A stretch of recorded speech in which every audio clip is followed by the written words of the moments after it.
Hi అండి, welcome to Jyothish kitchen. ఈరోజు మన కిచెన్లో కర్రీ వచ్చేసి పచ్చి బఠానీ వంకాయ అండి. చాలా అంటే చాలా సింపుల్గా చేసుకోవచ్చు. ఈ కర్రీ రోటీలోకి, రైస్లోకి, దేంట్లోకైనా బాగుంటుందండి. ఏ విధంగా సింపుల్గా మనం చేసుకోవాలో తయారీ విధానం చూసేద్దాం. ఇదిగోండి, వంకాయ బఠానీ కోసం నేను తీసుకున్న పదార్థాలు 2 వంకాయలండి, పెద్దవి కట్ చేసి నేను ఉప్పు నీటిలో వేసానండి. వాటర్లో వేయకపోతే అవి చేదుగా నల్లగా అయిపోతాయి, అందువల్ల వాటర్లో వేసాను. కొద్దిగా అయితే చింతపండు అండి, ఒక చింతకాయ అనమాట, చాలా చిన్నది. ఆ తర్వాత బఠానీ ఒక కప్పుడు తీసుకున్నాను. మీడియం సైజు టమాటో ఒకటి, మీడియం సైజు ఉల్లిపాయ ఒకటి, 3 పచ్చిమిర్చి చీలికలు, కరివేపాకు, కొత్తిమీర.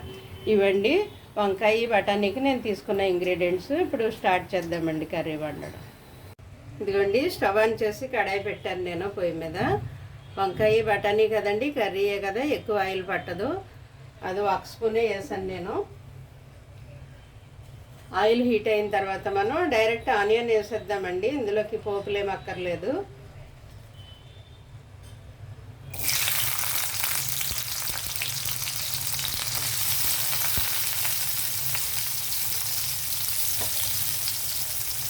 ఆనియన్ కొంచెం ఫ్రై అయితే మిగతా వేసేసి మనం కొద్దిగా కలర్ మారితే చాలు, ఎక్కువ వేపక్కర్లేదు.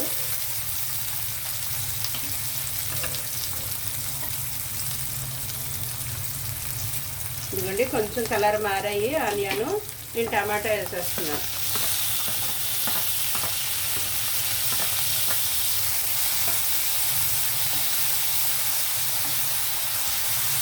ఇలా ఎగుతున్నప్పుడే మనం సాల్ట్ ఫస్ట్ వేసేద్దామండి.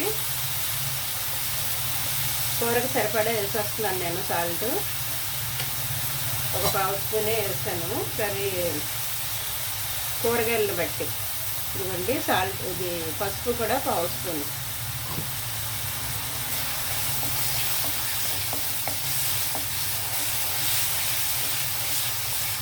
జస్ట్ ఒక 1/2 మినిట్ ఇది మగ్గిన తర్వాత వంకాయలు వేద్దాం. ఇదిగోండి, ఇవి మగ్గాయి కదా, మనం బఠానీ వేసేద్దాం ఇప్పుడు.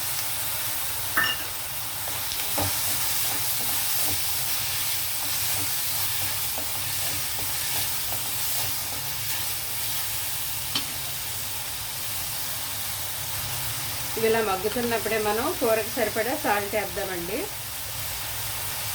సాల్ట్ కదండి, సారీ సాల్ట్ వేసేసాను. కారం వేస్తాను ఇప్పుడు.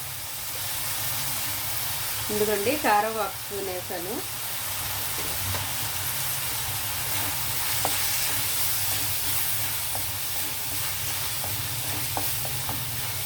ఇది కొంచెం ఇలా మగ్గిన తర్వాత మనం వంకాయలు వేసేద్దామండి.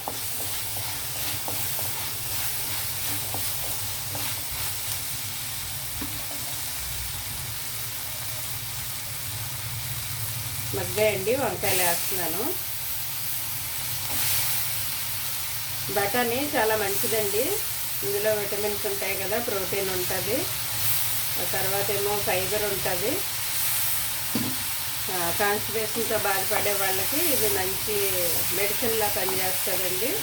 తర్వాత కొలెస్ట్రాల్కి, షుగర్కి, బీపీకి అన్నిటికీ మంచిది బఠానీ. ఎందుకంటే అందులో ఫైబర్ ఉంటుంది, ప్రోటీన్ ఉంటుంది, 2 ఒక దాంట్లో వచ్చేస్తాయి కదా మనకి. ఈ మగ్గేటప్పుడే నేను ఇదిగోండి ఉల్లిపాయలు, కొత్తిమీర, కరివేపాకు మొత్తం అన్నీ వేసేస్తున్నాను. పచ్చిమిర్చి, కరివేపాకు, కొత్తిమీర అన్నీ వేసేసాను. కొంచెం 1 మినిట్ అలా మగ్గనిద్దాము మూత పెట్టి, తర్వాత వాటర్ వేద్దామండి. ఇదిగోండి, కొంచెం మగ్గాయి వంకాయ ముక్కలు. ఇప్పుడు వాటర్ వేద్దామండి. నేను పక్కన వేడి నీళ్ళు పెట్టుకున్నాను, అవి వేసేస్తాను నేను.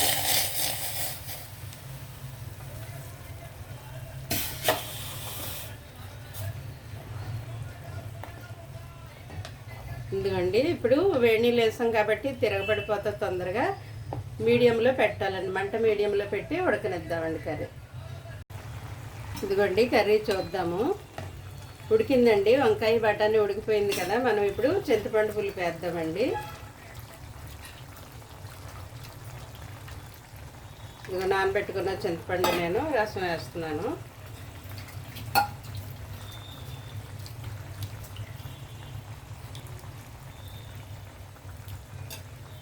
ఒకసారి కలుపుదామండి.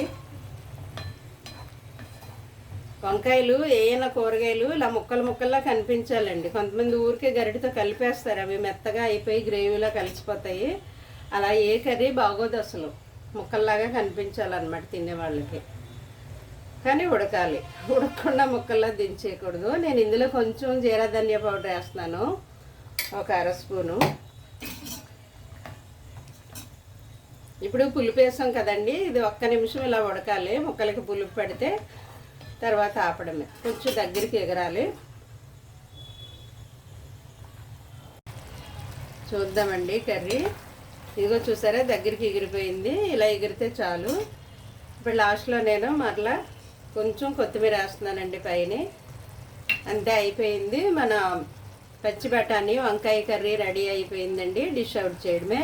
Thank you.